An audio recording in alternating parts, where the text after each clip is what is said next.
I read 3 Reddit stories this week about people who finally figured out what their parents had been doing in secret for years, and all 3 of them ended with the same thing.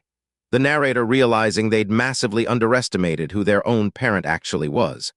I want to read all 3 to you because the pattern is something we don't talk about enough. The first story is from a guy now in his late 20s, posted in r/mademesmile. He went to a private high school, the kind of school his family could not actually afford. His parents had told him they were stretching to send him there, but they always seemed to figure it out. His dad worked at what he said was a construction company near the school. He'd come home late, tired, in work clothes. The kid never questioned it. In his senior year, the kid forgot his lunch and went back to the school during a free period. He took a back stairwell to avoid the main hallway because he was already in trouble with a teacher that semester. As he passed the supply room on the 2nd floor, he heard someone in there pushing a cart. He glanced in. It was his dad, wearing the school's maintenance uniform, looking at him with what the kid described as a look of pure panic. His dad had worked as a janitor at that school for 4 years. Every single day his son had walked the halls of that private high school. His father had been hiding from him in storage closets, scheduling his shifts around the times he knew his son would be in certain hallways. The construction company story was a lie his dad had built for 4 straight years. When his son asked him why he never said anything, his dad sat with him at the kitchen table that night and said, "Because you would have wanted to leave, and you needed to feel like you belonged there. The job came with a tuition discount for staff dependents. That's how we paid for it." The kid wrote that he had spent 4 years quietly embarrassed by his dad at school functions when the other parents were lawyers and doctors. His dad had been mopping the floor of the same building his son was learning calculus in. The second story might be my favorite. A woman posted that she'd grown up thinking her mother was just chronically irresponsible with electronics. Every single year, her mom would lose her phone. Sometimes she'd say it fell in a lake. Sometimes she'd say it got stolen. Sometimes she'd just shrug and say, "I don't know what happened to it." For 3 years in a row around the same time every year, the mom would replace her smartphone with a cheap flip phone for a few months, then eventually upgrade back. The daughter found this funny growing up. Her mom was just like that, she figured. Bad with technology, bad with stuff. Then last year, the daughter went to college.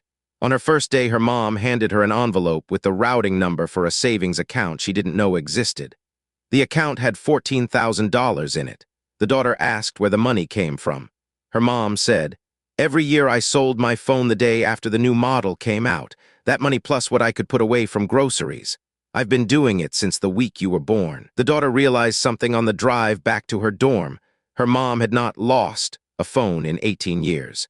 She had been selling them every year, and then living on a flip phone for months at a time, so her daughter would never have to take out a loan for college. The daughter had been making jokes to her friends for years about her mom being bad with phones, never realizing that the woman she was making jokes about had been quietly funding her education in the only way she knew how. The third story is the heaviest of the 3. A woman posted about her father. She'd been recovering from a chronic illness. She didn't specify which, only that the medications were expensive and her insurance covered almost none of it. She'd lost her job during treatment. Her dad had moved her into his apartment to take care of her. About 6 weeks into living with him, she came downstairs to get a glass of water at 2 in the morning and saw her dad standing in the kitchen, pulling something out of the trash. He didn't see her.